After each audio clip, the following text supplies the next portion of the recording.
Praise the Lord. Praise the Lord. Praise the Lord.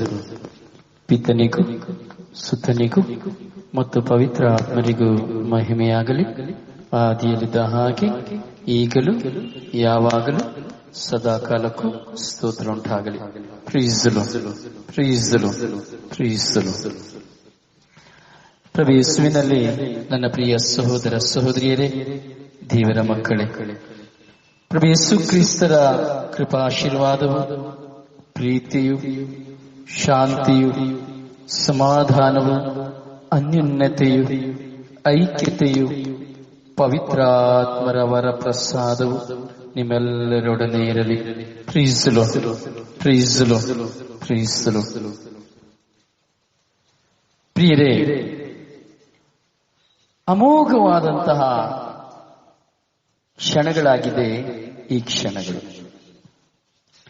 ಈ ಅಮೋಘವಾದಂತಹ ಕ್ಷಣದಲ್ಲಿ ನಾವು ದೇವರ ಅನಂತ ಕೃಪೆಯಲ್ಲಿ ತುಂಬಿಕೊಳ್ಳುವಂತಹ ಮಕ್ಕಳಾಗಿದ್ದೇವೆ. ಪ್ರಿಯರೇ, ದೇವರು ನಮ್ಮೆಲ್ಲರನ್ನ ಹೆಸರಿಡಿದು ಕರೆದಿದ್ದಾರೆ. ಈ ವಿಶ್ವಾಸ ನಮ್ಮ ವಿಶ್ವಾಸ.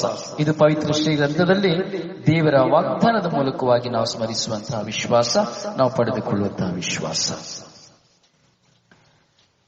ಪ್ರಿಯರೇ, ಈ ವಿಶ್ವಾಸದ ಜೀವನವನ್ನು ನಾವು ನಿಮಗೆ ಪರರಿಗೆ ನಾವು ಸಮರ್ಪಿಸಬೇಕು.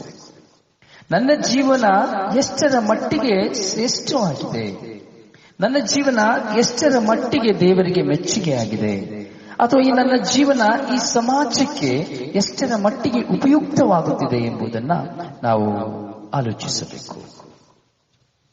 ನಮ್ಮ ಜೀವನದಲ್ಲಿ ಪ್ರಿಯರೇ ಹಲವಾರು ವಿಧದ ಹೋರಾಟಗಳಿರ್ತದೆ, ಅವಶ್ಯಕತೆಗಳಿರ್ತದೆ, ಅಥವಾ ನಮ್ಮದೇ ಆದಂತಹ ಸ್ವಂತ ತೀರ್ಮಾನಗಳು, ಯೋಚನೆಗಳು ಎಲ್ಲವೂ ನಮ್ಮೊಳಗೆ ಇರ್ತದೆ. ಆದರೆ ಇದೆಲ್ಲವನ್ನು ನಾವು ದೇವರಿಗೆ ಸಮರ್ಪಿಸಬೇಕು, ಪ್ರಭುವಿಗೆ ಸಮರ್ಪಿಸಬೇಕು. ಪ್ರಭು ನಮಗೆ ಕೊಡುವಂತಹ ಜೀವನ ಪ್ರಿಯರೇ ನಿಜವಾಗಿಯೂ ಶ್ರೇಷ್ಠಕರವಾದಂತಹ ಜೀವನ. ಪ್ರಿಯರೇ, ಇವತ್ತು ನಾವು ಪೇತ್ರ ಮತ್ತು ಪೌಲರ ಮಹೋತ್ಸವವನ್ನು ಆಚರಿಸ್ತಾ ಇದ್ದೇವೆ. ಅವರ ಹಬ್ಬವನ್ನು ನಾವು ಆಚರಿಸ್ತಾ ಇದ್ದೇವೆ. ಅವರ ಹಬ್ಬವನ್ನು ಆಚರಿಸಬೇಕಾದ್ರೆ ಯಾತಕ್ಕಾಗಿ ಈ ಪೌಲ ಮತ್ತು ಪೇತ್ರರನ್ನ ಕಥೋಲಿಕ ಧರ್ಮಸಭೆ ಇಂದು ಅವರ ಸ್ಮರಣೆಯನ್ನು ಮಾಡುವುದಕ್ಕೆ ಅನುಮತಿ ಮಾಡಿಕೊಟ್ಟಿದೆ, ಅಣಿವು ಮಾಡಿಕೊಟ್ಟಿದೆ ಎಂಬುದನ್ನು ನಾವು ಧ್ಯಾನಿಸಲೇಬೇಕು. ಆ ಪ್ರಭು ಯೇಸು ಸ್ವಾಮಿ ಇರುವಂತಹ ದಿನದಲ್ಲಿ, ಪ್ರಭು ಯೇಸು ಮರಣ ಹೊಂದಿದ ದಿನದಲ್ಲಿ ಪೇತ್ರ, 12 ಜನ ಶಿಷ್ಯರಲ್ಲಿ ಒಬ್ಬರಾಗಿದ್ದಂತಹ ಪೇತ್ರ, ತದಬಳಿಕ ಸೌಲನಾಗಿದ್ದಂತಹ ಪೌಲ, ಅಂದು ಪ್ರಭು ಯೇಸುವನ್ನ ಈ ಲೋಕಕ್ಕೆ ಕೊಟ್ಟರು. ಹಾಗೆಯೇ ಇಂದು ನಾವು ಸಹ ಪ್ರಭು ಯೇಸುವನ್ನ ಈ ಲೋಕಕ್ಕೆ ಕೊಡಬೇಕು. Praise the Lord. Praise the Lord. Hallelujah. ಇಂದು ನಾವು ಸಹ ಪ್ರಭು ಯೇಸುವನ್ನ ಈ ಲೋಕಕ್ಕೆ ಕೊಡಬೇಕು. ಅದಕ್ಕಾಗಿಯೇ ದೇವರು ನಮ್ಮನ್ನು ಕರೆದಿದ್ದಾರೆ. ಪ್ರಿಯ, ನಾವು ಧರ್ಮಸಭೆಯ ಅವಿಭಾಜ್ಯ ಅಂಗವಾಗಿದ್ದೇವೆ. ಧರ್ಮಸಭೆ ನಮಗೆ ರೂಪಿಸಿಕೊಟ್ಟಂತಹ ಈ ಸುಂದರವಾದಂತಹ ಜೀವನ ಒಂದು ಅನುಪಮದ ಜೀವನವಾಗಿದೆ. ಅದು ನಮ್ಮನ್ನು ಸಂಪೂರ್ಣವಾಗಿ ಆ ಪ್ರಭುವಿನಲ್ಲಿ ಒಂದಾಗಿಸುವಂತಹ ಜೀವನವಾಗಿದೆ. ಹೀಗಿರುವಾಗ ಪ್ರಿಯರೇ, ನಾವು ನಮ್ಮನ್ನ ಕುರಿತು ಧ್ಯಾನಿಸಬೇಕು, ನಮ್ಮನ್ನ ಕುರಿತು ನಾವು ಚಿಂತಿಸಬೇಕು.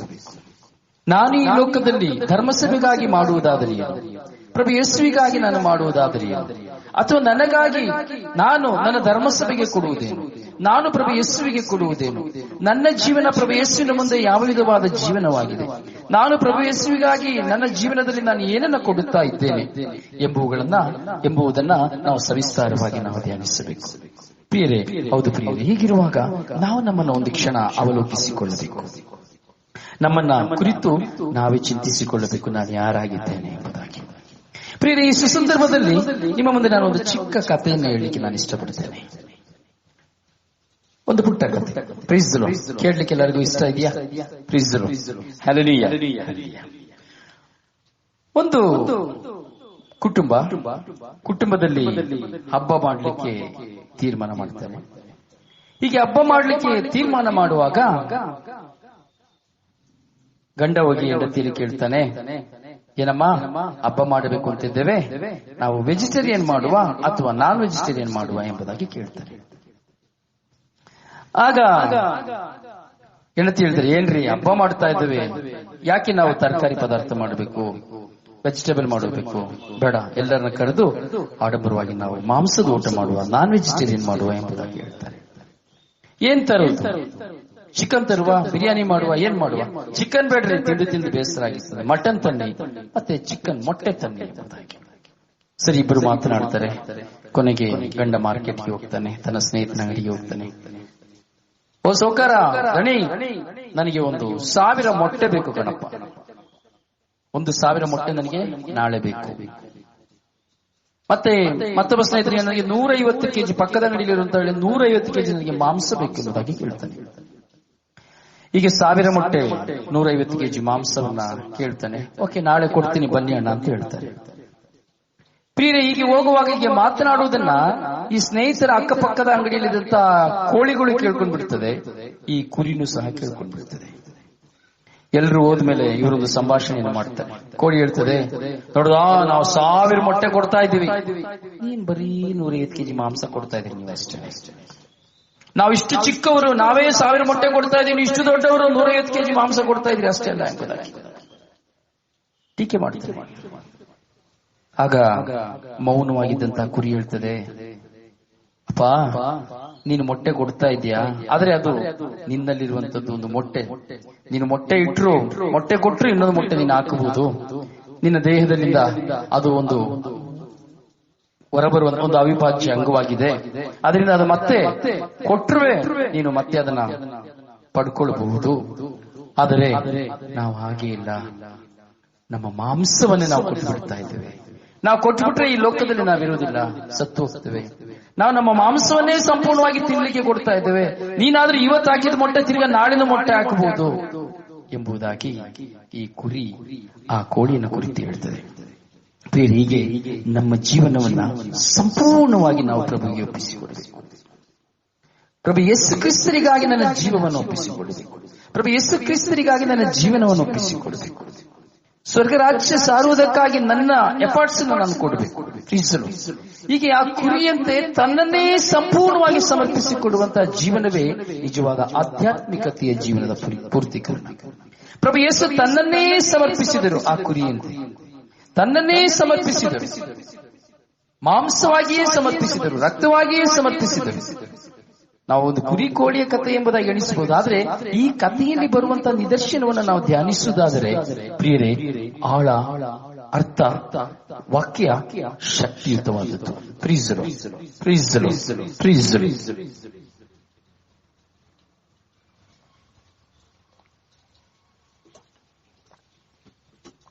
ಹೌದು ಪ್ರಿಯ, ವಾಕ್ಯದ ಸಾರಾಂಶಗಳು, ವಾಕ್ಯದ ಅರ್ಥಗಳನ್ನ ನಾವು ಧ್ಯಾನಿಸುವಂತಹ ಮಕ್ಕಳು, ಗ್ರಹಿಸುವಂತಹ ಮಕ್ಕಳಾಗಬೇಕು.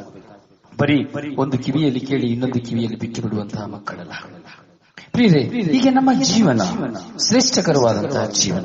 ಈ ಶ್ರೇಷ್ಠಕರವಾದಂತಹ ಜೀವನದಲ್ಲಿ ನಾವು ದೇವರ ಪ್ರತಿನಿಧಿಗಳಾಗಿ ಈ ಲೋಕದಲ್ಲಿ ಜೀವಿಸಲಿಕ್ಕೆ ಕರೆ ಹೊಂದಿದ್ದೇವೆ. ದೇವರ ಮಕ್ಕಳಾಗಿ ನಾವು ಕರೆ ಹೊಂದಿದ್ದೇವೆ. ಹೀಗಿರುವಾಗ ನಮ್ಮನ್ನೇ ನಾವು ಪ್ರಭುವಿಗೆ ಸಂಪೂರ್ಣವಾಗಿ ಸಮರ್ಪಿಸಿಕೊಡಬೇಕು. ನಮ್ಮನ್ನೇ ನಾವು ಪ್ರಭು ಯೇಸುವಿಗೆ ದಾರಿ ಎರೆಯಬೇಕು. ಪ್ರೀಸರು ಪ್ರೀಸರು, ಹಲ್ಲೆಲೂಯಾ ಹಲ್ಲೆಲೂಯಾ ಹಲ್ಲೆಲೂಯಾ ಹಲ್ಲೆಲೂಯಾ. ಹೀಗಿರುವಾಗ ನಮ್ಮನ್ನು ಸಮರ್ಪಿಸಿಕೊಳ್ಳುವಂತಹ ಈ ಸುಂದರವಾದ ಕ್ಷಣದಲ್ಲಿ ನಮ್ಮನ್ನೇ ಸ್ವಾಮಿ ನಿಮಗೆ ಒಪ್ಪಿಸಿಕೊಡುತ್ತೇನೆ ಎಂಬುದಾಗಿ ಹೇಳುತ್ತಾ ನಾವು ಪ್ರಾರ್ಥಿಸೋಣವೇ? ಒಂದು ನಿಮಿಷ ನಮ್ಮ ಕಣ್ಣುಗಳನ್ನು ಮುಚ್ಚೋಣವೇ? ಒಂದು ನಿಮಿಷ ಕಣ್ಣುಗಳನ್ನು ಮುಚ್ಚೋಣ.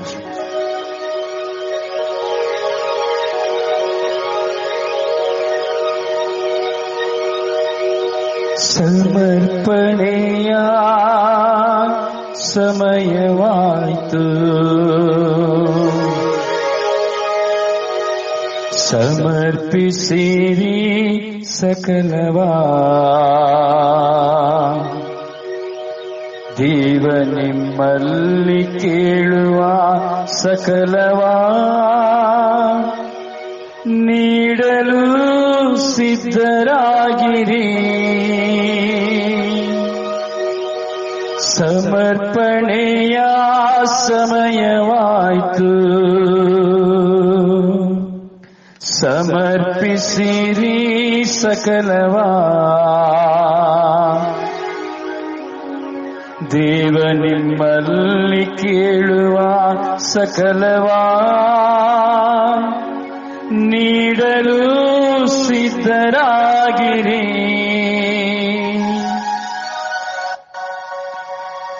ದೇವರೇ,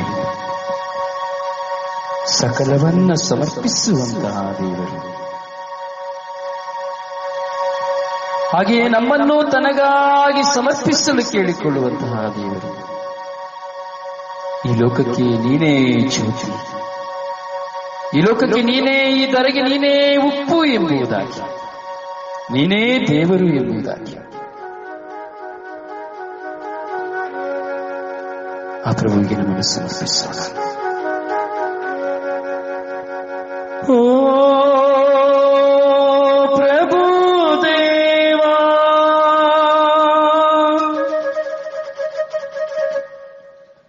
ಓ ಗುರುದೇವಾ,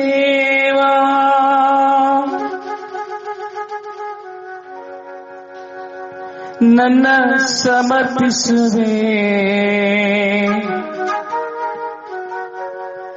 ನನ್ನ ಸಮರ್ಪಿಸುವೆ, ತನುಮನ ಧನವೆಲ್ಲವ.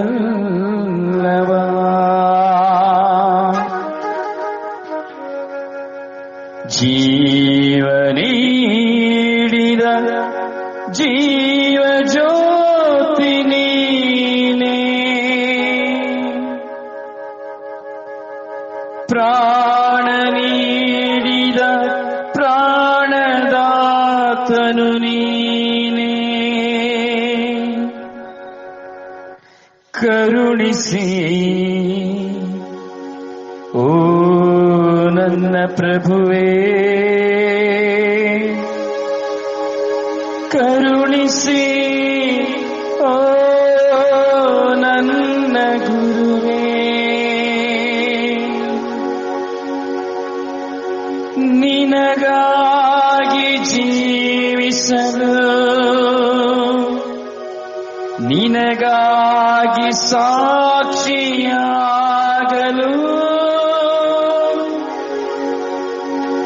ನಿನ್ನನ್ನು ಸಾರಲು ನನ್ನ ಕರುಣಿಸಿರಿ, ನನ್ನ ಕರುಣಿಸಿರಿ.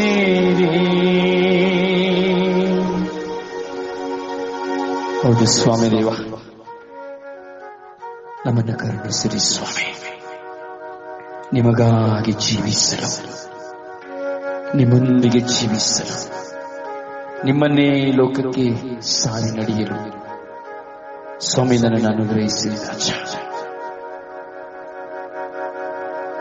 ಸ್ವಾಮಿ, ನನ್ನನ್ನು ಈ ಲೋಕದ ಸೃಷ್ಟಿಗೆ ಮೊದಲೇ ನನ್ನನ್ನು ನೀವು ಆರಿಸಿಕೊಂಡಿದ್ದೀರಿ. ಆದರೆ ನಾನು ಬರೀ ಈ ಲೋಕದ ಚಿಂತೆಯಲ್ಲಿ, ಕುಟುಂಬದ ಚಿಂತೆಯಲ್ಲಿ ಮಾತ್ರ ನಾನು ಬಳಲುತ್ತಾ ಜೀವಿಸುತ್ತಾ ಇದ್ದೇನೆ. ಕರುಣಿಸಿರಿ ರಾಜ, ಕರುಣಿಸಿರಿ ಸ್ವಾಮಿ ದೇವ, ಕರುಣಿಸಿರಿ. ಸಮರ್ಪಿಸುವ ಪ್ರಿಯರೇ, ನಾವು ನಮ್ಮನ್ನು ಸಂಪೂರ್ಣವಾಗಿ ನಾವು ಸಮರ್ಪಿಸುವ, ಪ್ರಭುವಿಗೆ ಸಮರ್ಪಿಸುತ್ತಾ ಆ ಪ್ರಭುವನ ಗುಣಗಾನ.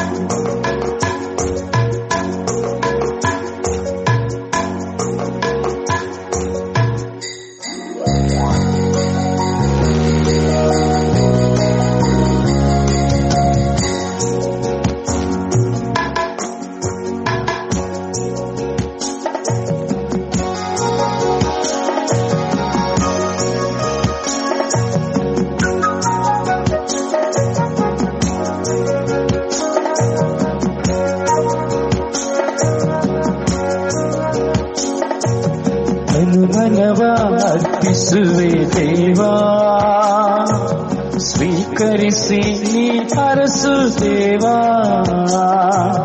ತನು ಮನವ ಅರ್ಪಿಸುವೆ ದೇವಾ, ಸ್ವೀಕರಿಸಿ ನೀ ಹರಸು ದೇವಾ. ಎಲ್ಲ ನಿನ್ನ ದಾನ, ಸ್ತೋತ್ರ ಯೇಸು ದೇವಾ. ಎಲ್ಲ ನಿನ್ನ ದಾನ, ಸ್ತೋತ್ರ ಯೇಸು ದೇವಾ. ತನು ಮನವ ಅರ್ಪಿಸುವೆ ದೇವಾ, ಸ್ವೀಕರಿಸಿ ನೀ ಹರಸು ದೇವಾ.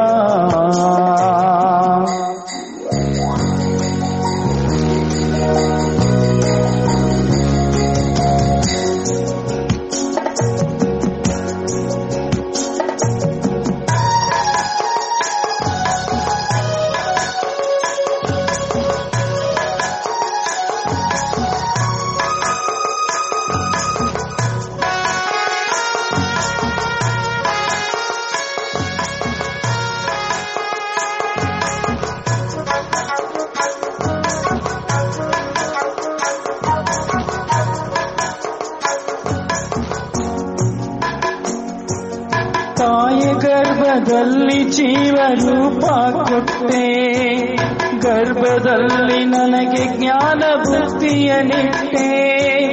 ತಂದೆ ತಾಯಿ ನೀನು ಕೊಟ್ಟ ಕೊಡುಗೆ ದೇವಾ, ಬಂಧು ಬಳಗವೆಲ್ಲ ನಿನ್ನ ಪ್ರೇಮ ದೇವಾ. ನನ್ನದಾಗಿ ನನ್ನದೇನು ಇಲ್ಲ, ಸರ್ವವು ನೀ ಕೊಟ್ಟ ದಾನ. ನನ್ನದಾಗಿ ನನ್ನದೇನು ಇಲ್ಲ, ಸರ್ವವು ನೀ ಕೊಟ್ಟ ದಾನ. ನಿನ್ನ ಕೃಪೆ ಸಾಕು ಅರಸು ಯೇಸುದೇವಾ. ನಿನ್ನ ಕೃಪೆ ಸಾಕು ಅರಸು ಯೇಸುದೇವಾ. ತನು ಮನವ ಅರ್ಪಿಸುವೆ ದೇವಾ, ಸ್ವೀಕರಿಸಿ ನೀ ಅರಸು ದೇವಾ. ತನು ಮನವ ಅರ್ಪಿಸುವೆ ದೇವಾ, ಸ್ವೀಕರಿಸಿ ನೀ ಅರಸು ದೇವಾ.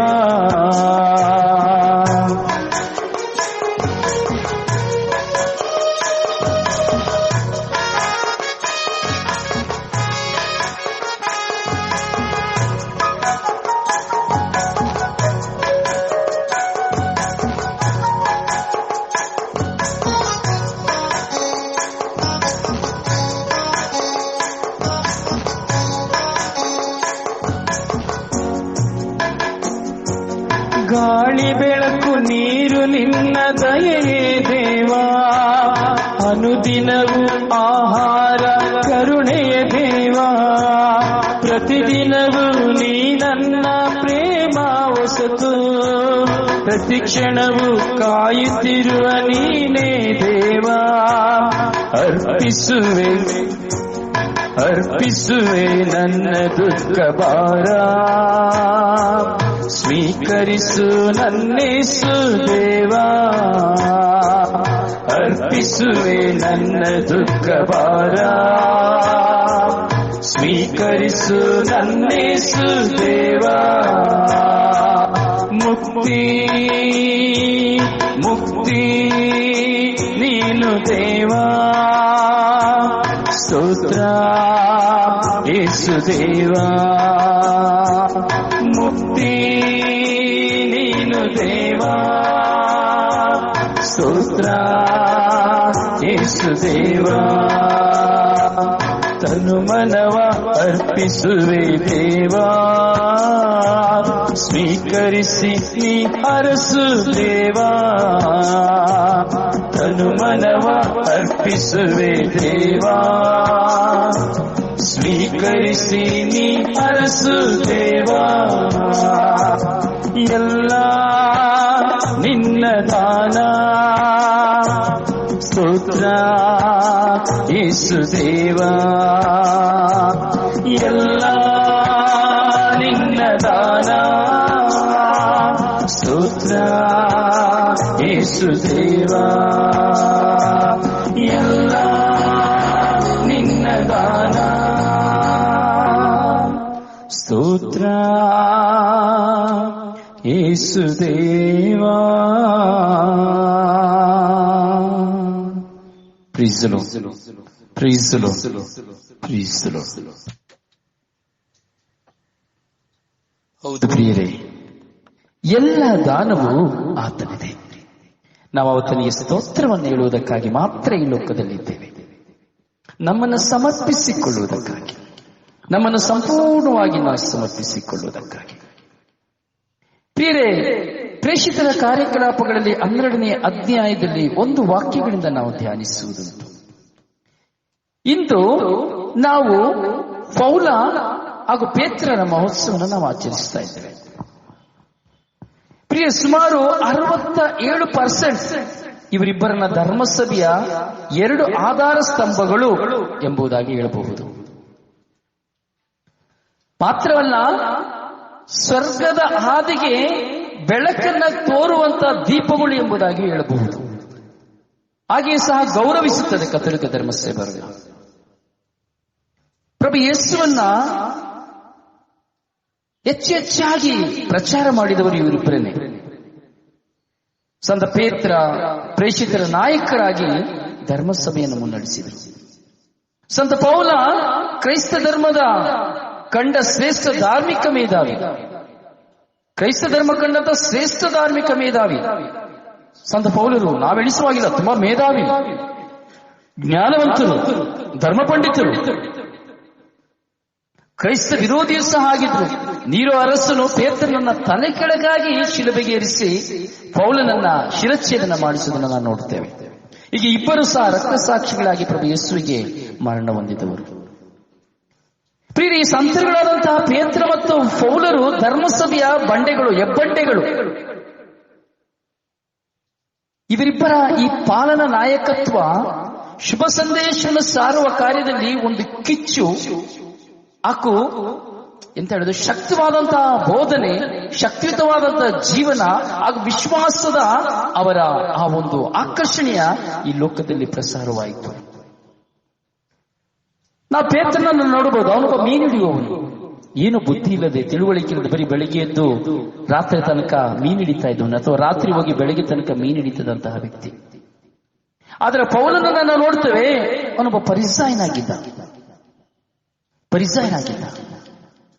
ಹೀಗೆ ಧರ್ಮಸಭೆಯನ್ನ ಇವರಿಬ್ಬರು ಸೇರಿ ಜವಾಬ್ದಾರಿಯನ್ನ ತಗೊಳ್ತಾ ಇದ್ರು, ಪಾಲನೆಯನ್ನು ಮಾಡ್ತಾ ಇದ್ರು ಆ ಕಾಲಗಳಲ್ಲಿ. ಈ ಪೇತ್ರ ಸಿಮೋನ ಯೇಸುಸ್ವಾಮಿಯನ್ನು ಬರಬೇಕಾಗಿದ್ದಂತ ಲೋಕೋದ್ಧಾರಕ ಮತ್ತು ದೇವರ ಪುತ್ರ ಎಂದು ಪ್ರಕಟಿಸ್ತಾನೆ. ಆಗ ಯೇಸುಸ್ವಾಮಿ ಹೇಳ್ತಾರೆ, ಇವತ್ತಿಂದ ನಿನ್ನ ಹೆಸರು ಪೇತ್ರ ಎಂಬುದಾಗಿ ನೀವು ಬದಲಾಯಿಸ್ತಾರೆ. ತುಂಬಾ ಎದುರುಪುಕ್ಕಲಾಗಿದ್ದ, ಸ್ಥಿರ ಮನಸ್ಸಿಲ್ಲದವರು ಪೇತ್ರ. ಆದ್ರೂ ಸಹ ಅವನ ಸ್ವಭಾವನ ತಿಳಿದಿದ್ರು. ಧರ್ಮಸಭೆಯಲ್ಲಿ ಅವನನ್ನ ಒಂದು ಕಲ್ಲಾಗಿ ದೇವರು ಮಾರ್ಪಡಿಸ್ತಾರೆ, ಯೇಸುಸ್ವಾಮಿ ಮಾರ್ಪಡಿಸ್ತಾರೆ. ಹೀಗೆ ನಮ್ಮನ್ನು ಸಹ ಪ್ರಭು ಯೇಸು ಒಂದು ಬಂಡೆಯನ್ನಾಗಿ ಮಾರ್ಪಡಿಸಲು ಕರೆಯನ್ನು ಕೊಡ್ತಾ ಇದ್ದಾರೆ. ಆ ಕುರಿಯಂತೆ ನಮ್ಮನ್ನೇ ಸಮರ್ಪಿಸಿಕೊಳ್ಳುವಂತೆ, ಇವರ ರಕ್ತಸಾಕ್ಷಿಗಳಾದಂತೆ ನಾವು ಸಹ ರಕ್ತಸಾಕ್ಷಿಗಳಾಗಿ ನಮ್ಮನ್ನು ಸಮರ್ಪಿಸಿಕೊಳ್ಳುವುದಕ್ಕಾಗಿ ದೈವ ಕರೆ ಎಂದು ಕಥೋಲಿಕ ಧರ್ಮಸಭೆಯ ಮೂಲಕವಾಗಿ ನಮ್ಮ ಮುಂದೆ ಪ್ರಕಟಿಸಲ್ಪಡುತ್ತಾ ಇದೆ. ನಾವು ಸಹ ಅಂಜುಬುರುಕರಾಗಿದ್ದೇವೆ, ಸ್ಥಿರ ಮನಸ್ಸಿಲ್ಲದವರಾಗಿದ್ದೇವೆ, ಚಂಚಲರಾಗಿದ್ದೇವೆ. ಆದರೂ ನಾವು ಪ್ರಭು ಯೇಸುವಿನಲ್ಲಿ ವಿಶ್ವಾಸ ಉಂಟಂತ, ಪ್ರಭು ಯೇಸುವಿನೊಂದಿಗೆ ಜೀವಿಸುವ, ಪ್ರಭು ಯೇಸುವಿನ ಸಾಕ್ಷಿಗಳಾಗಿ ಜೀವಿಸುವ ಮಕ್ಕಳಾಗಬೇಕೆಂಬುದಾಗಿ ಈ ದಿನ ನಮಗೆ ಸಂದೇಶ ನಮಗೆ ಸಿಗ್ತಾ ಇದೆ ಪ್ರಿಯರೇ. ಹಾಗೆ ಸೌಲನನ್ನ ನೋಡುತ್ತೇವೆ, ಕ್ರೈಸ್ತರನ್ನ ಸದೆ ಬಡಿತಾ ಇದ್ದಂತಹ ವ್ಯಕ್ತಿ. ರೋಮನರ ಅನುಮತಿ ಪತ್ರವನ್ನು ಪಡೆದು ಕ್ರೈಸ್ತರನ್ನ ಸದೆ ಬಡಿದು ಅವರನ್ನ ನಾಶ ಮಾಡಬೇಕೆಂಬುದಾಗಿ ಹೇಳ್ತಾ ವ್ಯಕ್ತಿ. ಆದರೆ ಯೇಸುಸ್ವಾಮಿನ ಸಂಧಿಸಿದ ಮೇಲೆ ಯೇಸುಸ್ವಾಮಿ ಒಂದೇ ಒಂದು ಶಬ್ದ, ಸೌಲನೇ ಸೌಲನೇ ನನ್ನನ್ನೇಕೆ ಹಿಂಸಿಸುತ್ತಿರುವೆ ಎಂಬಂತ ಒಂದೇ ಒಂದು ನುಡಿಯಿಂದ ಧರ್ಮಸಭೆಯನ್ನ ನಿಷ್ಠೆಯಿಂದ ಕಟ್ಟಲು ಬೆಳೆಸಿದಂತ ಪೌಲನಾದರು. ದುಷ್ಟನಾಗಿದ್ದಂತಹ ಪೌಲನಾಗಿದ್ದನ್ನ ನಾವು ನೋಡುತ್ತೇವೆ. ತಾನು ತನ್ನ ಜೀವನದಲ್ಲಿ ಹೇಳಿಕೊಡ್ತಾನೆ, ಸೌಲ ಹೇಳಿಕೊಳ್ತಾನೆ, ಪ್ರೇಷಿತರ ಸ್ತೋತ್ರ ಸ್ವಾಮಿ ದೇವ, ಸ್ತೋತ್ರ ರಾಜ, ವಂದನೆಗಳ ರಾಜ, ಸ್ತೋತ್ರ ಸ್ವಾಮಿ ದೇವ. ಪ್ರಿಯರೇ, ತಮ್ಮ ಜೀವನದಲ್ಲಿ ಬರುವಂತಹ ಪ್ರತಿಸಂಧಿಗಳನ್ನ ನಾವು ನೋಡುತ್ತೇವೆ. ಪ್ರೇಷಿತರ ಕಾರ್ಯಕಲಾಪಗಳ 12ನೇ ಅಧ್ಯಾಯದಲ್ಲಿ ಆ ದಿನಗಳಲ್ಲಿ ಏನು ಸಂಭವಿಸುತ್ತದೆ? ಹೆರೋದನು ಕ್ರೈಸ್ತ ಸಭೆಯ ಸದಸ್ಯರಲ್ಲಿ ಕೆಲವನ್ನ ಹಿಂಸಿಸಲಿಕ್ಕೆ ಆರಂಭಿಸ್ತಾನೆ. ಹಿಂಸಿಸಲಿಕ್ಕೆ ಆರಂಭಿಸ್ತಾನೆ. ಯೋಹಾನನ ಸಹೋದರ ಯಾಕೋಬನನ್ನ ಖಡ್ಗದಿಂದ ಕೊಲ್ಲಿಸ್ತಾನೆ. ಇದನ್ನು ನೋಡಿ ಯೆಹೂದ್ಯರಿಗೆ ಮೆಚ್ಚುಗೆ ಆಯಿತು, ಸಂತೋಷ ಆಯಿತು ಅಂತೇಳಿ ಪೇತ್ರನನ್ನ ಬಂಧಿಸ್ತಾನೆ. ಯಾವತ್ತು? ಆ ಹುಳಿ ರೊಟ್ಟಿಯ ಹಬ್ಬದ ದಿನವೇ ಪೇತ್ರನನ್ನು ಬಂಧಿಸಿ ಅವನನ್ನ ಬಂಧನದಲ್ಲಿ ಇಡ್ತಾರೆ. ಆ ಬಂಧನದಲ್ಲಿರುವಾಗ ಏನು ಸಂಭವಿಸುತ್ತದೆ? 4 ಸೈನಿಕರನ್ನ ಇಡ್ತಾನೆ ಛತ್ರದೊಳಗಳಿಗೆ. ಪಾಸ್ಕಾ ಹಬ್ಬದ ನಂತರ ಪೇತ್ರನನ್ನ ಬಹಿರಂಗ ವಿಚಾರಣೆಗೆ ಗುರಿಪಡಿಸಬೇಕೆಂದು ಉದ್ದೇಶಿಸುತ್ತಾನೆ. ಹೀಗೆ ಪೇತ್ರ ಸರಿಯಲ್ಲಿರ್ತಾನೆ.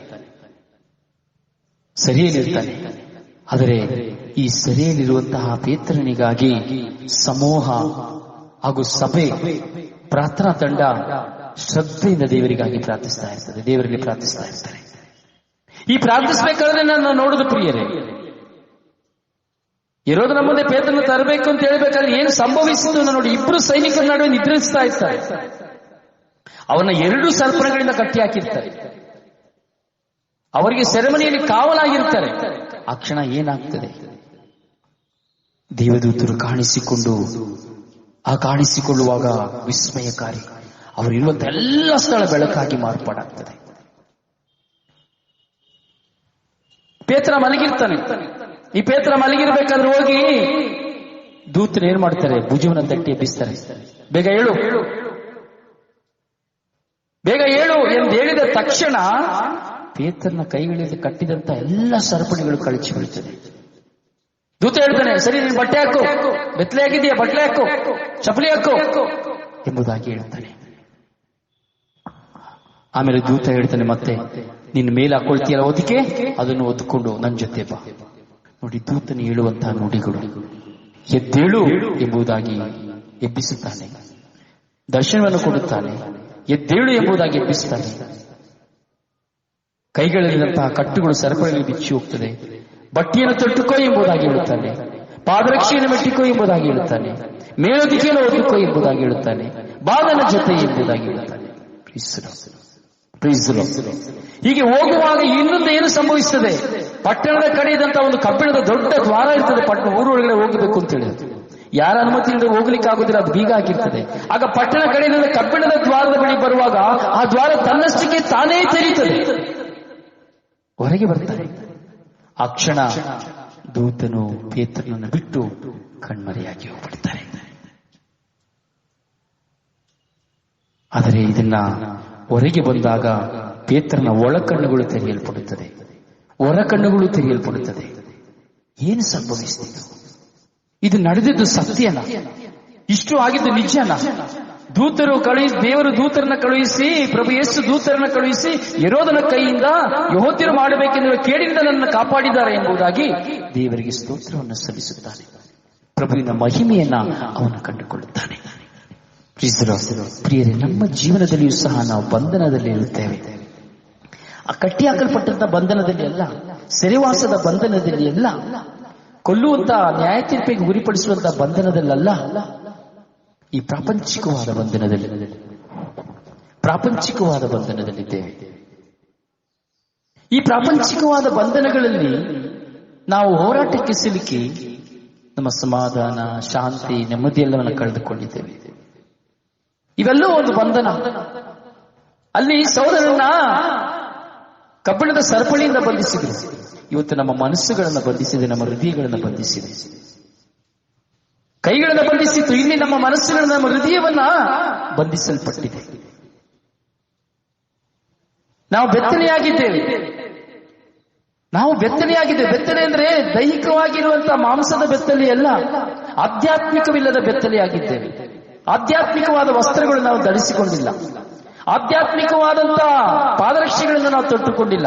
ಕೊರಿಂಥದವರಿಗೆ ಬರೆದ ಪತ್ರದಲ್ಲಿ ನಾವು ನೋಡುತ್ತೇವೆ, ಶಿರಸ್ನಾನವನ್ನು ತೊಟ್ಟುಕೊಂಡು, ಇಬ್ಬಾಯಿ ಕತ್ತಿಯನ್ನು ತೆಗೆದುಕೊಂಡು, ಪಾದರಕ್ಷೆಗಳನ್ನು ಇಟ್ಟುಕೊಂಡು, ರಕ್ಷಾ ಕವಚವನ್ನು ತೊಟ್ಟುಕೊಂಡು ಎಂಬುದಾಗಿ ಆಧ್ಯಾತ್ಮಿಕತೆಯ ವಸ್ತ್ರ, ಆಧ್ಯಾತ್ಮಿಕತೆಯ ಪಾದರಕ್ಷೆ, ಆಧ್ಯಾತ್ಮಿಕತೆಯ ಖಡ್ಗ. ಈ ಆಧ್ಯಾತ್ಮಿಕತೆಯನ್ನು ಕುರಿತು ವಾಕ್ಯ ಹೇಳುವಾಗ ನಮ್ಮ ಜೀವನದಲ್ಲಿ ನಾವು ಆಧ್ಯಾತ್ಮಿಕತೆಯರಿಗೆ ನಾವು ಪ್ರಾಮುಖ್ಯತೆ ಕೊಡಬೇಕು. ನಾವು ನಮ್ಮ ಜೀವನದಲ್ಲಿ ಆ ಪವಿತ್ರಾತ್ಮದತ್ತವಾದಂತಹ ಜೀವನವನ್ನು ನಡೆಸಲು, ಆ ಪ್ರಭುವಿನ ಸನ್ನಿಧಿಯಲ್ಲಿ ನಾವು ಒಂದಾಗಲು, ಆ ಪ್ರಭುವಿನ ವಾಕ್ಯವನ್ನ ನಾವು ಗ್ರಹಿಸಿಕೊಳ್ಳುವುದು ಮಾತ್ರವಲ್ಲ, ಆ ಪ್ರಭುವಿನ ವಾಕ್ಯವನ್ನ ನಾವು ಸಾರಲು ನಾವು ನಮ್ಮನ್ನು ಸಿದ್ಧಪಡಿಸಿಕೊಳ್ಳಬೇಕು. ಈ ಲೋಕದ ಬಂಧನದ ವ್ಯಾಮೋಹದಲ್ಲಿರುವಂತಹ ನಾವುಗಳು ಈ ಲೋಕವನ್ನ ಬಿಟ್ಟು ಹೊರಬರಲಿಕ್ಕೆ ಪ್ರಯತ್ನಿಸಬೇಕು. ಪೌಲನಂತೆ ಪ್ರಭು ಯೇಸುವಿನ ಸನ್ನಿಧಿಯಲ್ಲಿ ನಮ್ಮನ್ನು ನಾವು ಸಮರ್ಪಿಸಿಕೊಳ್ಳಬೇಕು. ನಾವು ಮೇಲುದಿಕೆಯನ್ನು ಹೊತ್ತುಕೊಳ್ಳಬೇಕು. ಪವಿತ್ರ ಆತ್ಮನೆಂಬ ಮೇಲುದಿಕೆಯನ್ನು ನಾವು ಧರಿಸಿಕೊಳ್ಳಬೇಕು. ಪವಿತ್ರ ಆತ್ಮನೆಂಬ ಮೇಲುದಿಕೆಯನ್ನು ಧರಿಸಿ ನಾವು ಪ್ರವೇಶಿಸುವಾಗ ನಮ್ಮ ಮುಂದೆ ಇರುವಂತಹ ಎಂತಹ ದ್ವಾರಗಳು ಕಬ್ಬಿಣದ ದ್ವಾರಗಳಲ್ಲ, ಎಂತಹ ದ್ವಾರಗಳಾಗಿದ್ದರೂ ಅದು ತನ್ನಷ್ಟಕ್ಕೆ ತಾನು ತೆರೆಯಲ್ಪಡುತ್ತದೆ. ದೇವರು ತನ್ನ ದೂತರನ್ನು ಕಳುಹಿಸಿ ನಮಗೆ ಸಂರಕ್ಷಣೆಯನ್ನು ಕೊಡುವಂತಹ ಅನುಭವಗಳು ನಮ್ಮ ಜೀವನದಲ್ಲಿ ಆಗಬೇಕು. ಪ್ರಿಯರೇ, ಬೆಳಗಿನ ಜಾವದಲ್ಲಿ ಸ್ವರ್ಗೀಯ ಮೆಸೇಜ್ ಮುಖಾಂತರವಾಗಿ ನಾವು ಧ್ಯಾನಿಸುವಂತಹ ಈ ವಾಕ್ಯ ನಮ್ಮ ಬಾಳಿಗೆ ಒಂದು ಬೆಳಕಾಗಬೇಕು. ನಮ್ಮ ಬಾಳಿನಲ್ಲಿ ಈ ವಾಕ್ಯಗಳು ನಮ್ಮ ಬಾಳಿನಲ್ಲಿ ಮರೆಯಲಾಗದಂತ ಒಂದು ಶಕ್ತವಾದಂತಹ ಕಾರ್ಯವಾಗಬೇಕು. ಈ ಕಾರ್ಯಗಳು ನಮ್ಮ ಜೀವನದಲ್ಲಿ ನಾವು ಮರೆತು ಹೋಗಬಾರದು. ನಮ್ಮ ಹೃದಯದ ಅಲಿಗೆಗಳ ಮೇಲೆ ನಾವು ಬರೆದುಕೊಳ್ಳಬೇಕು. ಅದಕ್ಕೆ ನಾವು ನೋಡ್ತೇವೆ, ಶ್ಲೋಕ ಕೀರ್ತನೆಗಾರ ಹೇಳ್ತಾನೆ, 34ನೇ ಅಧ್ಯಾಯದಲ್ಲಿ ಕೀರ್ತನೆಗಾರ ಹೇಳ್ತಾನೆ, ಭಯಭೀತಿಯಿಂದೆಲ್ಲನ್ನು ಮುಕ್ತನಾಗಿಸಿಹನು. ಭಯಭೀತಿಯಿಂದೆಲ್ಲನ್ನು ಅವನು ಮುಕ್ತನಾಗಿಸುವನು. ದೇವರು ಭಯದಿಂದ ನಮ್ಮನ್ನ ಬಿಡುಗಡೆಯನ್ನು ಪಡಿಸ್ತಾನೆ ಎಂಬುದಾಗಿ ವಾಕ್ಯ ಹೇಳ್ತಾ ಇದೆ. ಹೌದು, ನಮ್ಮ ಜೀವನದಲ್ಲಿ ನಮಗೆ ಭಯವನ್ನು ನೀಗಿಸುವಂತಹ ದೇವರು. ಪ್ರಭುವಿನಲ್ಲಿ ನನ್ನ ಮನದ ಅಭಿಮಾನ, ದೀನರಿದನ್ನು ಕೇಳಿ ಪಡೆಯಲಿ ಸಮ್ಮಾನ. ಹೌದು ಪ್ರಿಯರೇ, ದೇವರು ನಮ್ಮೊಡನಿದ್ದಾರೆ. ಭಯಭೀತಿಯಿಂದ ನಮ್ಮನ್ನು ಮುಕ್ತಪಡಿಸುವರಾಗಿದ್ದಾರೆ. ಅದರಿಂದ ನಾವು ಆ ಪ್ರಭುವನ್ನು ಕೊಂಡಾಡಬೇಕು, ಆ ಪ್ರಭುವನ್ನು ಘನಪಡಿಸಬೇಕು, ಆ ಪ್ರಭುವಿನ ನಾಮವನ್ನು ನಾವು ಆಡಬೇಕು. ಯಾಕೆಂದ್ರೆ ನಾವು ಕೇಳುವಾಗ, ನಾವು ಬೇಡಿಕೊಳ್ಳುವಾಗ ನಮಗೆ ಉತ್ತರವನ್ನು ಕೊಡ್ತಾನೆ. ಭಯದಲ್ಲಿರುವಾಗ ನಮಗೆ ಬಿಡುಗಡೆಯನ್ನು ಕೊಡ್ತಾನೆ.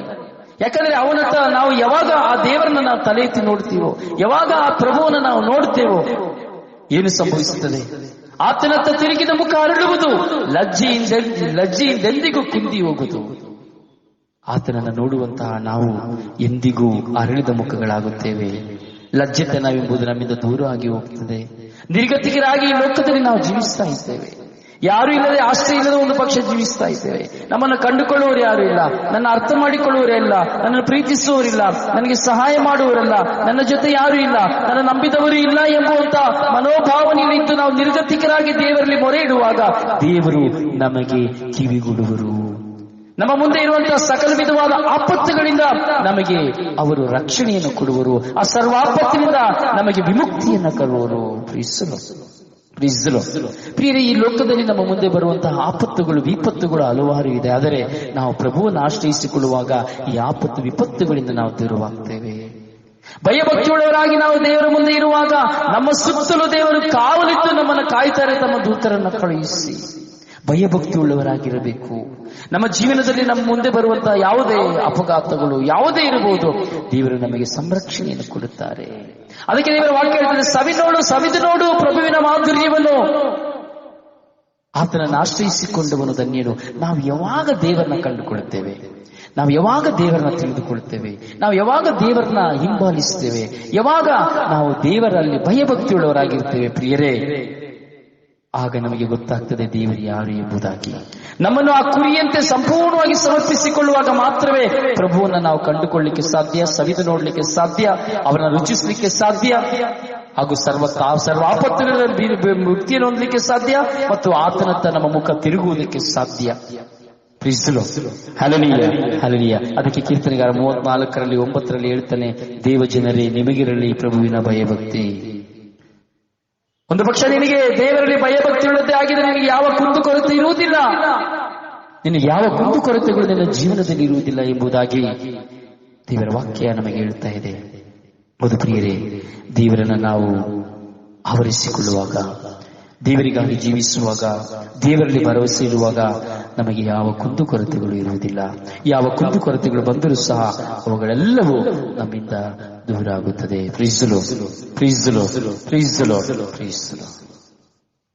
ಪ್ರಿಯರೇ, ಹಾಗೆ 2 ತಿಮೋಥಿಯರಿಗೆ ಬರೆದ ಪತ್ರವನ್ನು ನಾವು ನೋಡುತ್ತೇವೆ. ಅಲ್ಲಿ ಏನನ್ನ ನಾವಲ್ಲಿ ನೋಡುತ್ತೇವೆ,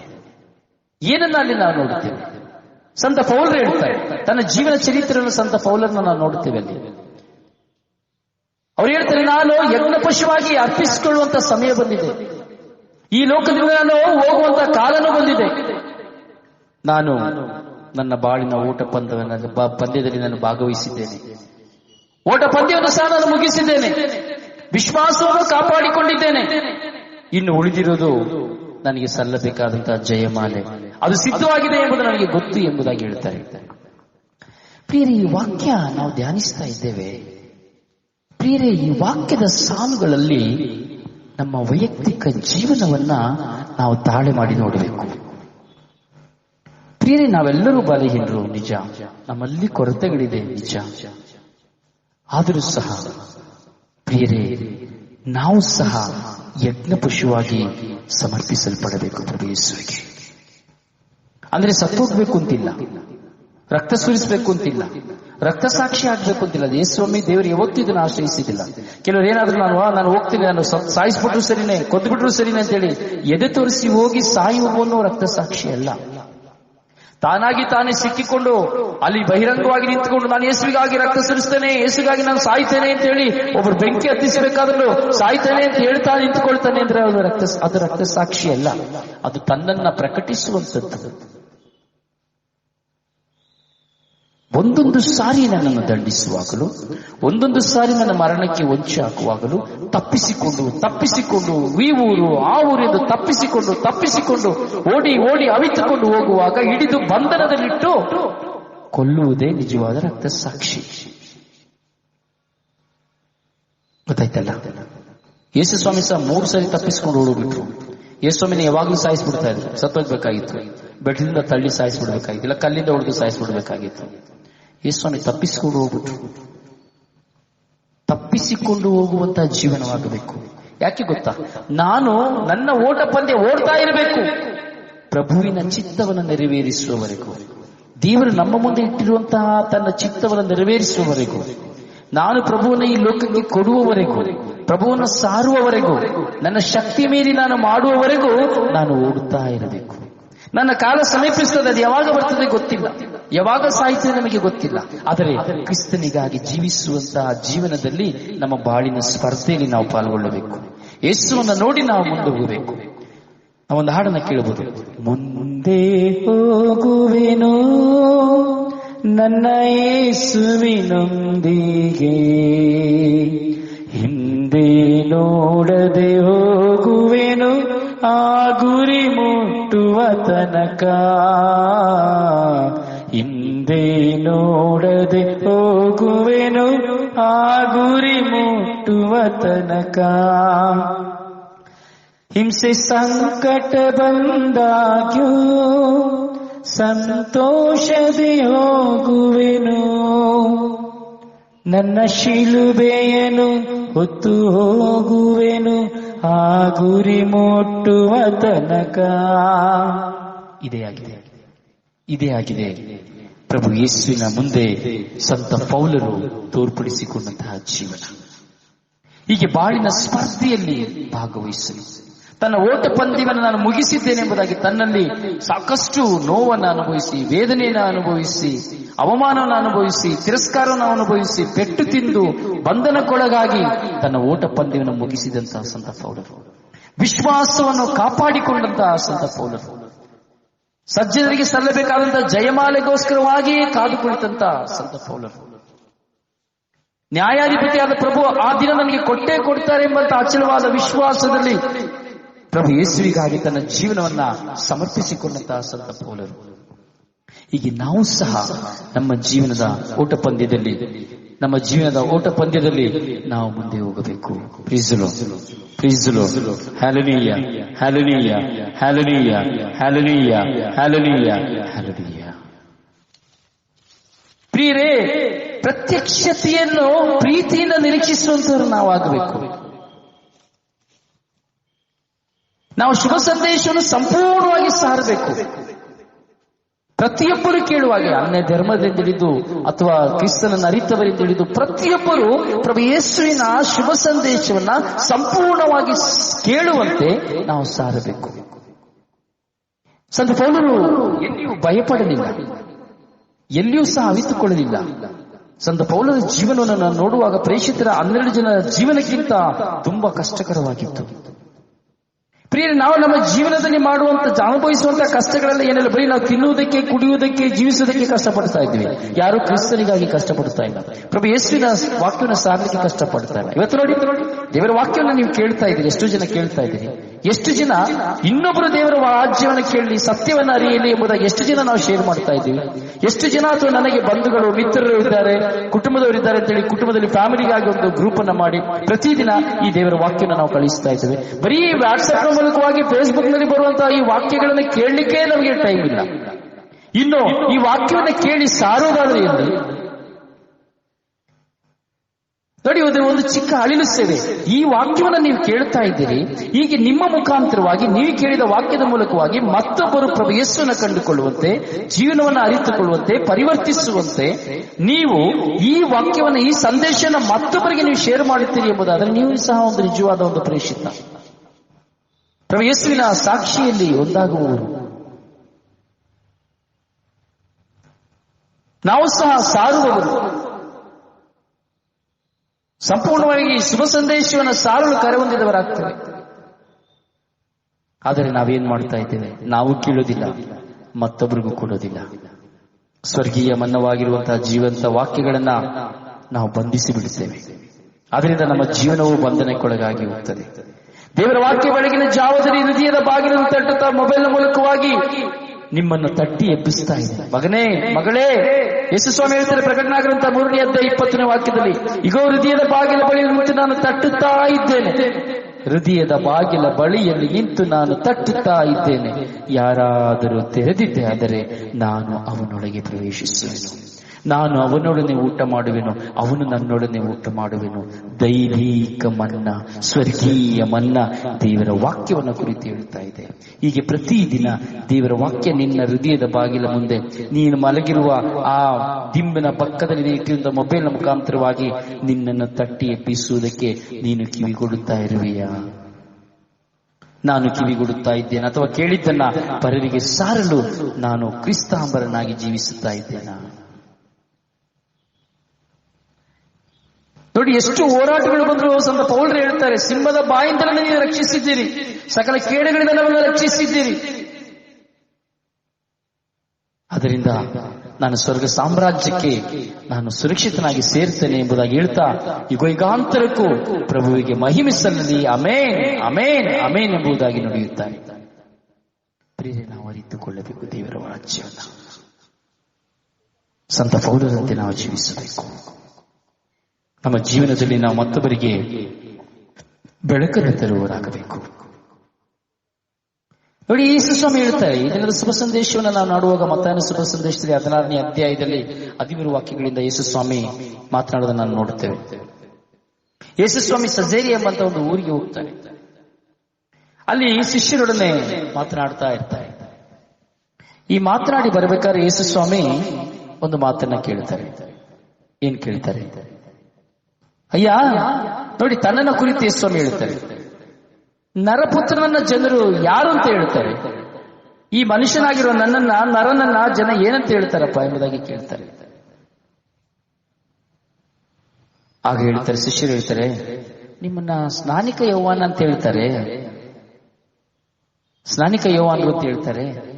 ಇನ್ನು ಕೆಲವರು ಎಲಿಯಾ ಅಂತ ಹೇಳ್ತಾರೆ. ಇನ್ನು ಕೆಲವರು ಹೇಳ್ತಾರೆ ಯೆರೆಮೀಯ, ಇಲ್ಲಾಂದ್ರೆ ಪ್ರವಾದಿಗಳಲ್ಲಿ ಯಾರೋ ಒಬ್ರು ಆಗಿದ್ದಾರೆ ಇವರು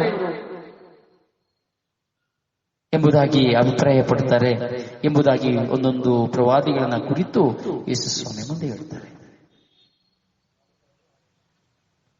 ಯೇಸು ಸ್ವಾಮಿ ಇದನ್ನ ಕೇಳ್ಕೊಳ್ತಾರೆ. ಸರಿ, ಆಯ್ತು, ಸ್ನಾನಿಕ ಯೌವನ, ಎಲಿಯಾ, ಯೆರೆಮೀಯ ಎಲ್ಲರೂ ಹೇಳ್ತಾ ಇದ್ದಾರೆ, ನಿಜ. ನೀವು ನನ್ನ ಜೊತೆಲೇ ಇದ್ದೀರಿ, ಜೀವನ ಪರ್ಯಂತ ನನ್ನ ಜೊತೆಲಿದ್ದೀರಿ, 3 ವರ್ಷದಿಂದ ನನ್ನ ಜೊತೆಲಿದ್ದೀರಿ. ನೀವು ನನ್ನನ್ನು ನೋಡ್ತಾ ಇದ್ದೀರಿ, ಎಷ್ಟೋ ಸತ್ಕಾರ್ಯಗಳನ್ನ ನೀವು ನೋಡ್ತಾ ಇದ್ದೀರಿ, ಎಷ್ಟೋ ಸೂಚಕ ಕಾರ್ಯಗಳನ್ನು ನೋಡ್ತಾ ಇದ್ದೀರಿ, ಎಷ್ಟೋ ಅದ್ಭುತ ಕಾರ್ಯಗಳನ್ನ ನೋಡ್ತಾ ಇದ್ದೀರಿ. ಹೀಗಿರುವಾಗ ನೀವೀಗ ಹೇಳ್ತಾ ಇದ್ದೀರಿ, ಆದ್ರೆ ನನ್ನ ಕುರಿತು ನಿಮ್ಮ ಅಭಿಪ್ರಾಯ ಏನು? ನೀವು ನನ್ನನ್ನು ಯಾರಂತ ಹೇಳ್ತೀರಿ ಎಂಬುದಾಗಿ ಕೇಳ್ತಾರೆ. ಪ್ರಿಯರೇ, ಈ ಪದದಲ್ಲಿ ನಾವು ಒಂದು ಪಕ್ಷ ನಮ್ಮನ್ನು ಕುರಿತೇ ನಾವು ಪ್ರಶ್ನಿಸಿಕೊಳ್ಳುವುದಾದರೆ, ಅಥವಾ ನಮ್ಮೊಂದಿಗಿರುವವರನ್ನ ಯಾರು ಎಂದು ನಮ್ಮನ್ನ ಕೇಳುವುದಾದರೆ, ಅಥವಾ ನಾವು ನನ್ನ ಬಗ್ಗೆ ನಿನ್ನ ಅಭಿಪ್ರಾಯ ಏನಪ್ಪಾ ಎಂದು ಕೇಳುವುದಾದರೆ, ಅಥವಾ ಇನ್ನೊಬ್ಬರು ಇವ್ರು ಹೇಗೆ ಎಂದು ಕೇಳುವುದಾದರೆ, ನಮ್ಮ ಕುರಿತುಳ್ಳಂತ ಅಭಿಪ್ರಾಯ ಏನಾಗಿರಬಹುದು? ನಾನು ಯಾರಾಗಿದ್ದೇನೆ? ಹೂ ಅಮ್ಮ. ಇವತ್ತು ನನ್ನನ್ನು ನೋಡಿ ಜನ ಏನ್ ಹೇಳ್ತಾ ಇದ್ದಾರೆ? ನಿನ್ನ ವಿಚಾರಣೆಯಲ್ಲಿ ನಿನ್ನನ್ನು ಕುರಿತು ಏನು ಹೇಳ್ತಾ ಇದ್ದಾರೆ? ನಾನು ಕೆಲಸ ಮಾಡುವ ಸ್ಥಳದಲ್ಲಿ ನನ್ನನ್ನು ಏನು ಹೇಳ್ತಾ ಇದ್ದಾರೆ? ನಾನಿರುವ ಊರಿನಲ್ಲಿ ನನ್ನನ್ನು ಕುರಿತು ಏನು ಹೇಳ್ತಾ ಇದ್ದಾರೆ? ನನ್ನ ಕುರಿತು ಏನಿದೆ ನೋಡಿ. ಪ್ರೀಸಲು ಪ್ರೀಸಲು ಪ್ರೀಸಲು. ಕುಡುಕ ಅಂತ ಹೇಳ್ತಾ ಇದ್ದಾರ, ಕೆಟ್ಟವನು ಅಂತ ಹೇಳ್ತಾ ಇದ್ದಾರ, ವ್ಯಭಿಚಾರಿ ಅಂತ ಹೇಳ್ತಾ ಇದ್ದಾರ, ಕಳ್ಳ ಅಂತ ಹೇಳ್ತಾ ಇದ್ದಾರ, ಸುಳ್ಳುಗಾರ ಅಂತ ಹೇಳ್ತಾ ಇದ್ದಾರ, ಸುಳ್ಳುಗಾತಿ ಅಂತ ಹೇಳ್ತಾ ಇದ್ದಾರ, ಮೋಸಗಾತಿ ವಂಚಿಕೆ ಅಂತ ಹೇಳ್ತಾ ಇದ್ದಾರ, ಮೋಸಗಾರ ಅಂತ ಹೇಳ್ತಾ ಇದ್ದಾರ, ಮನೆ ಮುರುಕ ಅಂತ ಹೇಳ್ತಾ ಇದ್ದಾರ, ಅಥವಾ ಇವನು ವಿಶ್ವಾಸಿ, ಇವನು ಪ್ರಾಮಾಣಿಕ, ಇವನು ದೈವ ಭಕ್ತ, ಇವನೊಂದು ಪ್ರವಾದಿ, ಇವನೊಂದು ಸಂತನ ಜೀವನ ಮಾಡುವವನು, ಇವನು ದೇವರಿಂದ ಕರೆ ಹೊಂದಿರುವವನು, ಇವು ಶುಭ ಸಂದೇಶ ಪ್ರಚಾರಕ, ಅಯ್ಯೋ ಇವನಲ್ಲಿ ನಿಜವಾಗಿ ದೇವರ ಆತ್ಮವಿದೆ, ನಿಜವಾಗಿ ಇವನಲ್ಲಿ ದೇವರಿದ್ದಾರೆ, ನಿಜವಾಗಿ ಇವನು ದೇವರು ಇವರ ಮುಖಾಂತರವಾಗಿ ಕ್ರಿಯೆ ಮಾಡ್ತಾ ಇದ್ದಾರೆ. ನಮ್ಮ ಬಗ್ಗೆ ಒಳ್ಳೆಯದನ್ನ ಹೇಳ್ತಾ ಇದ್ದಾರ, ಕೆಟ್ಟದನ್ನ ಹೇಳ್ತಾ ಇದ್ದಾರ, ಅಥವಾ ನಮ್ಮ ಕಿವಿಗಳಿಂದ ನಮ್ಮನ್ನು ಕುರಿತು ಒಳ್ಳೆಯದನ್ನ ಕೇಳ್ತಾ ಇದ್ದೇವ, ಕೆಟ್ಟದನ್ನ ಕೇಳ್ತಾ ಇದ್ದೇವ. ನೋಡಿ, ಯಾರಾದ್ರೂ ನಮ್ಮನ್ನ ಕೆಟ್ಟವರು ಅಂತ ಹೇಳಿದ್ರೆ ನಮ್ಗೆ ಎಷ್ಟು ಕೋಪ ಬರ್ತದೆ, ಹೋಗಿ ಕೆಲವು ಸಾರಿ ಅವ್ರ ಜಗಳ ಮಾಡಿ ಬರ್ತೇವೆ. ಅದೇ ಒಳ್ಳೆಯವರು ಅಂತ ಹೇಳಿದ್ರೆ ಅವ್ರನ್ನ ನೋಡುವಾಗ ತುಂಬಾ ಗೌರವಿಸ್ತೇವೆ, ಕೆಟ್ಟವರು ಅಂತ ಹೇಳಿದಾಗ ಅವ್ರನ್ನ ತುಂಬಾ ದುಷ್ಟರಾಗಿ ಕಾಣ್ತೇವೆ. ಹೀಗಿರುವಾಗ ನಮ್ಮ ಮನಸ್ಸಾಕ್ಷಿಯ ಮುಂದೆ ನಾವು ನಿಂತ್ಕೊಳ್ತೇವೆ ಅಂದ್ರೆ ಇಂಥ ಸ್ವಭಾವಗಳಲ್ಲಿ ನಾವು ಯಾರಾಗಿದ್ದೇವೆ, ನಾವು ಹೇಗಿದ್ದೇವೆ, ನಮ್ಮನ್ನು ಕುರಿತು ನಮ್ಮ ಮನಸ್ಸಾಕ್ಷಿ ಏನು ಹೇಳ್ತಾ ಇದೆ? ಮನಸ್ಸಾಕ್ಷಿ ಮುಂದೆ ನಾವು ನಿಂತುಕೊಂಡಿದ್ದೇ ಆದರೆ ಮನಸ್ಸಾಕ್ಷಿ ನಮ್ಮ ಬಗ್ಗೆ ಎಷ್ಟು ದೊಡ್ಡ ಒಂದು ಫೈಲನ್ನು ಇಡಬಹುದು, ನಾನು ಹೇಗೆ ಜೀವಿಸ್ತಾ ಇದ್ದೇನೆ ಎಂಬುದಾಗಿ. ಅಥವಾ ಒಂದು ಅರ್ಧ ಗಂಟೆ ಅಥವಾ ನಾವು ಒಂದು 2 ಪೇಜ್ ಪೇಪರ್ನ ತೆಗೆದುಕೊಂಡು, ಒಂದು ಪೆನ್ನು ಪುಸ್ತಕವನ್ನು ತೆಗೆದುಕೊಂಡು, ನಾವು ಒಂದು 2 ಶೀಟನ್ನು ತೆಗೆದುಕೊಂಡು ನಾನು ಯಾರು ಎಂದು ಬರೆಯಲು ಕುಳಿತುಕೊಂಡಿದ್ದೆ ಆದರೆ, ಮನಪೂರ್ವಕವಾಗಿ ನಾನು ಕುಳಿತುಕೊಂಡು, ಹೌದು ಪ್ರಿಯ, ಈ ದಿನ ನೀವು ಈ ಕೆಲಸವನ್ನು ಮಾಡಬೇಕು, ಈ ದಿನದಲ್ಲಿ ನೀವು ಒಂದು ಕೆಲಸವನ್ನು ಮಾಡಬೇಕು, ಒಂದು 2 ಶೀಟ್ ಪೇಪರ್ ತಗೊಳ್ಳಿ, 1 ಶೀಟ್ ಪೇಪರ್ ತಗೊಳ್ಳಿ, ಕುಳಿತುಕೊಳ್ಳಿ, ನೀವು ಯಾರು ಎಂಬುದನ್ನು ಬರೆಯಿರಿ. ನಿಮ್ಮಲ್ಲಿರುವಂತಹ ಒಳ್ಳೆಯದು ಯಾವುದು, ಕೆಟ್ಟದ್ದು ಯಾವುದು, ನಿಮ್ಮಲ್ಲಿ ಒಳ್ಳೆಯದೆಷ್ಟಿದೆ, ಕೆಟ್ಟದ್ದೆಷ್ಟಿದೆ, ಪ್ರಾಮಾಣಿಕವಾಗಿ ಲಿಸ್ಟ್ ಮಾಡಿ. ಆಗ ನೀವು ಯಾರು ಅಂತೇಳಿ ಬೇರೊಬ್ರು ಹೇಳೋದು ಬೇಕಾಗಿಲ್ಲ, ನೀವೇ ಹೇಳಿಬಿಡ್ತೀರಿ ನೀವು ಯಾರು, ನಾವೇ ಹೇಳಿಬಿಡ್ತೀವಿ ನಾನು ಯಾರಾಗಿದ್ದೇನೆ ಎಂಬುದಾಗಿ. ಪ್ರೀಸಲು ಪ್ರೀಸಲು ಪ್ರೀಸಲು. ಈಗ ಯೇಸು ಸ್ವಾಮಿ ಕೇಳ್ತಾರೆ, ನನ್ನನ್ನು ನೀವು ಯಾರು ಅಂತ ಹೇಳ್ತೀರಪ್ಪ? ಆಗ ಪೇತ್ರ ಹೇಳ್ತಾನೆ, ಸ್ವಾಮಿ ನೀವು ಅಭಿಷೇಕಿತರಾದ ಲೋಕೋದ್ಧಾರಕ, ನೀವೇ ಜೀವ ಸ್ವರೂಪರಾದ ದೇವರ ಪುತ್ರ ಎಂಬುದಾಗಿ. ಆ ಪೇತ್ರನಿಂದ ಬಂದಂತಹ ನುಡಿಯನ್ನು ಕೇಳಿದಂತಹ ಪ್ರಭು ಯೇಸು ಶಾಕ್ ಆಗ್ತಾರೆ. ಅಭಿಷಕ್ತರಾದ ಲೋಕೋದ್ಧಾರಕ, ಜೀವ ಸ್ವರೂಪರಾದ ದೇವರ ಪುತ್ರ ಎಂಬುದು ಯಾರಿಗೂ ಗೊತ್ತಿರಲಿಲ್ಲ, ಯೇಸು ಸ್ವಾಮಿ ಬಹಿರಂಗಪಡಿಸಿರಲಿಲ್ಲ. ಆದರೆ ಪೇತ್ರನಿಗೆ ಅದು ಬಹಿರಂಗವಾಗ್ತದೆ. ಕಾರಣ, ಪವಿತ್ರಾತ್ಮರು ಪೇತ್ರನೊಂದಿಗೆ ಇದ್ದರು. ಪವಿತ್ರಾತ್ಮರು ಪೇತ್ರನನ್ನ ಮುಂಚಿತವಾಗಿಯೇ ಧರ್ಮಸಭೆಯ ಬಂಡೆಯಾಗಿ ಆರಿಸಿಕೊಂಡಿದ್ದರು. ಆದ್ದರಿಂದ ಪ್ರಭು ಯೇಸು ಸ್ವಾಮಿ ಯಾರು ಎಂಬಂತ ಸಂದೇಶವನ್ನ, ಪ್ರಭು ಯೇಸು ಸ್ವಾಮಿ ಯಾರು ಎಂಬುದನ್ನ ಪವಿತ್ರಾತ್ಮರು ಪೇತ್ರನ ಮೂಲಕವಾಗಿ ಪ್ರಭು ಯೇಸುವಿನ ಮುಂದೆ ಉತ್ತರವನ್ನು ಕೊಡ್ತಾರೆ. ಆಗ ಯೇಸು ಸ್ವಾಮಿ ಹೇಳ್ತಾರೆ, ಯೋನನ ಮಗನಾದ ಸಿಮೋನನೇ, ನೀನು ಧನ್ಯ. ಈ ಸಂಗತಿಯನ್ನ, ಈ ಕಾರ್ಯವನ್ನ, ಈ ವಿಷಯವನ್ನ ನಿನಗೆ ತಿಳಿಸಿದ್ದು ಮನುಷ್ಯ ಅಲ್ಲ, ಸ್ವರ್ಗದಲ್ಲಿರುವ ನನ್ನ ದೇವರೇ ಆಗಿದ್ದಾರೆ, ನನ್ನ ಪಿತನೇ ಆಗಿದ್ದಾರೆ. ನಾನು ನಿನಗೆ ನಿಜವಾಗಿ ಹೇಳ್ತಾ ಇದ್ದೇನೆ, ಇವತ್ತಿಂದ ನಿನ್ನ ಹೆಸರು ಪೇತ್ರ ಅಲ್ಲ, ಈ ಬಂಡೆಯ ಮೇಲೆ ನನ್ನ ಧರ್ಮಸಭೆಯನ್ನು ಕಟ್ಟು. ಇಂದಿನಿಂದ ನಿನ್ನ ಹೆಸರು ಪೇತ್ರ, ಕ್ಷಮಿಸಿ, ಇಂದಿನಿಂದ ನಿನ್ನ ಹೆಸರು ಸಿಮೋನ ಅಲ್ಲ, ಪೇತ್ರ. ನೀನು ಈ ಬಂಡೆಯ ಮೇಲೆ ನನ್ನ ಧರ್ಮಸಭೆಯನ್ನು ಕಟ್ಟುವೆ. ಅಂದರೆ ಆ ಕಲ್ಲಿನ ಮೇಲೆ ಮನೆಯನ್ನು ಕಟ್ಟಿದರೆ ಸ್ಥಿರವಾಗಿರ್ತದೆ. ಹೀಗೆ ಬಂಡೆ ಎಂಬುದು ಸ್ಥಿರವಾದದ್ದು. ಹಾಗೆ ಬಂಡೆಯ ಮೇಲೆ ನಾನು ಧರ್ಮಸಭೆಯನ್ನು ಕಟ್ಟುತ್ತೇನೆ, ನೀನು ಕಟ್ಟುತ್ತೀಯ ಎಂಬುದಾಗಿ ಯೇಸು ಸ್ವಾಮಿ ಹೇಳ್ತಾರೆ. ಪ್ರಿಯರೇ, ನಾವು ಸಹ ಬಂಡೆಯಾಗಬೇಕು. ನಮ್ಮ ಮೇಲೆ ಧರ್ಮಸಭೆ ಕಟ್ಟಲ್ಪಡಬೇಕು. ನಮ್ಮ ನಡೆಗಳಿಂದ, ನುಡಿಗಳಿಂದ, ಚಿಂತನೆಗಳಿಂದ, ಯೋಚನೆಗಳಿಂದ ದೇವರು ನಮ್ಮನ್ನು ಈ ಲೋಕಕ್ಕೆ ಕಳುಹಿಸಿದಂತ ಆ ದೈವ ಚಿತ್ತ ಏನೆಂಬುದನ್ನು ಅರಿತುಕೊಳ್ಳುವುದರ ಮೂಲಕವಾಗಿ ಪ್ರಿಯರೇ, ನಾವು ಸಹ ಬಂಡೆಯಾಗಬೇಕು. ನಮ್ಮ ಮೇಲೆ ಧರ್ಮಸಭೆಯನ್ನ ನಾವು ಕಟ್ಟುವವರಾಗಬೇಕು. ಹಾಗೆ ಯೇಸು ಸ್ವಾಮಿ ಹೇಳ್ತಾರೆ, ಇದನ್ನ ಹೇಳಿ ಆದ್ಮೇಲೆ ನಾನು ನಿನ್ನ ಮೇಲೆ ಧರ್ಮಸಭೆಯನ್ನು ಕಟ್ಟುತ್ತೇನೆ ಎಂಬುದಾಗಿ ಹೇಳ್ತಾರೆ. ಅವಾಗ ದೇವರು ಪೇತ್ರನಿಗೆ ಒಂದು ನುಡಿಯನ್ನು ನುಡಿಯುತ್ತಾರೆ. ಪಾತಾಳ ಲೋಕದ ಶಕ್ತಿಯನ್ನ, ಅದನ್ನು ಎಂದಿಗೂ, ಪಾತಾಳ ಲೋಕದ ಶಕ್ತಿಯು ಅದನ್ನು ಎಂದಿಗೂ ಜಯಿಸಲಿಕ್ಕಾಗುವುದಿಲ್ಲ. ಯಾವುದನ್ನ? ನಿನ್ನ ಮೇಲೆ ಕಟ್ಟುವಂತಹ ಧರ್ಮಸಭೆಯನ್ನ.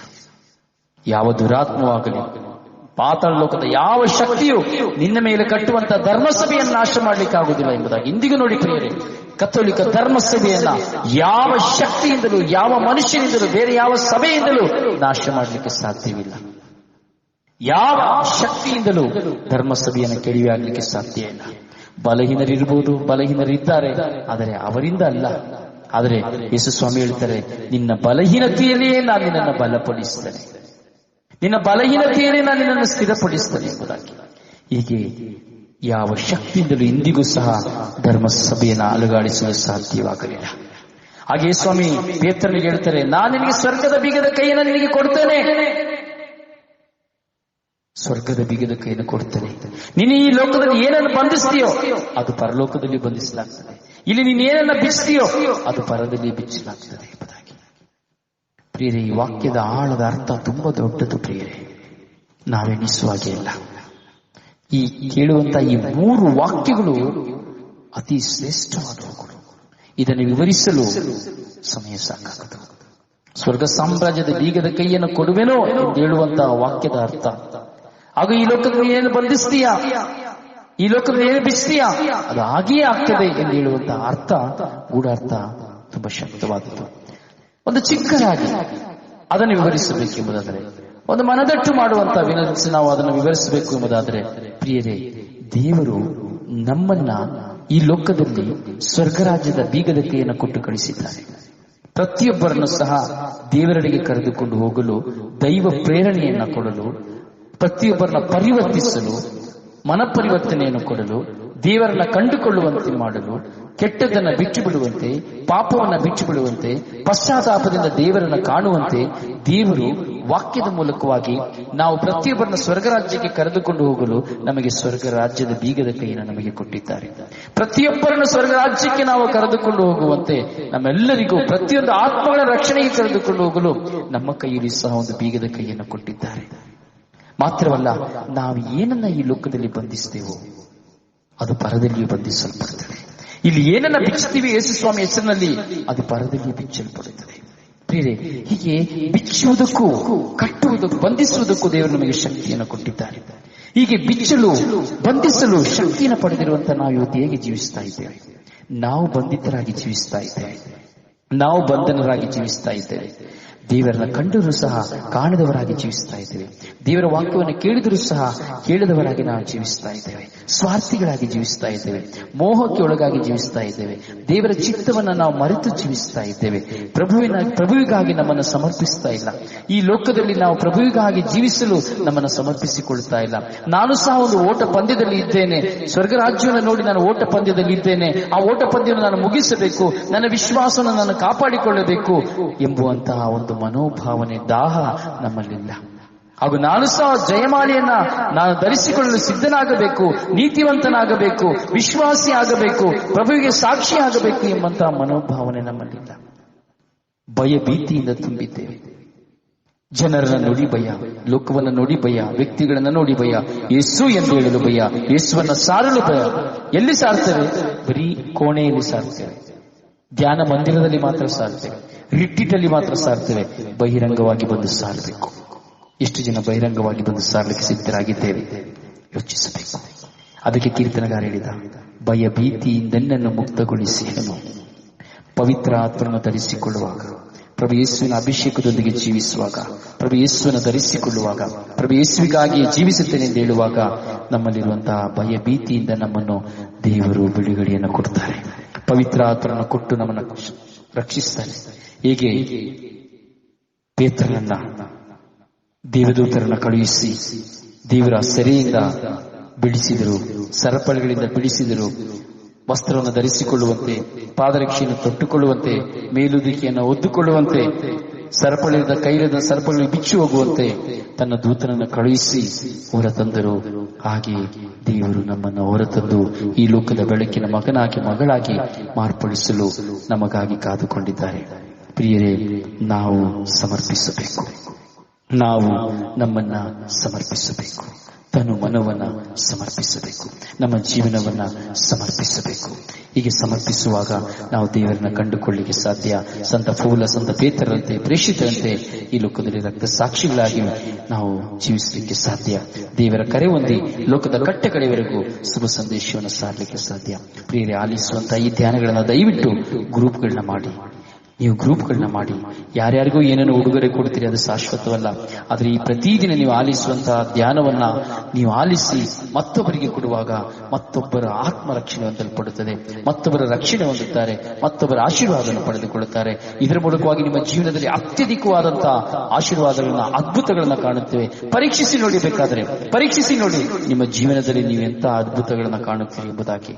ಯಾಕಂದರೆ ದೇವರ ಮಹಿಮೆಗಾಗಿ ನಾವು ಜೀವಿಸಲು ದೇವರು ಕರೆ ಕೊಟ್ಟಿರುವಾಗ ನಾವು ದೇವರ ಮಹಿಮೆಗಾಗಿ ಜೀವಿಸಬೇಕು. ಪ್ರಿಯ ದೇವರು ನಿಮ್ಮನ್ನು ಆಶೀರ್ವದಿಸಲಿ. ನಿಮ್ಮ ಪ್ರೀತಿಯ ನಲ್ಮೆಯ ಸಹೋದರ ಬ್ರದರ್ ರೊಜಾರಿಯೋ ಪಾಂಡವಪುರ ಪ್ರಾರ್ಥನಾ ಸಹಾಯಕ್ಕಾಗಿ ದೂರವಾಣಿ ಸಂಖ್ಯೆ 09902423181. God bless you.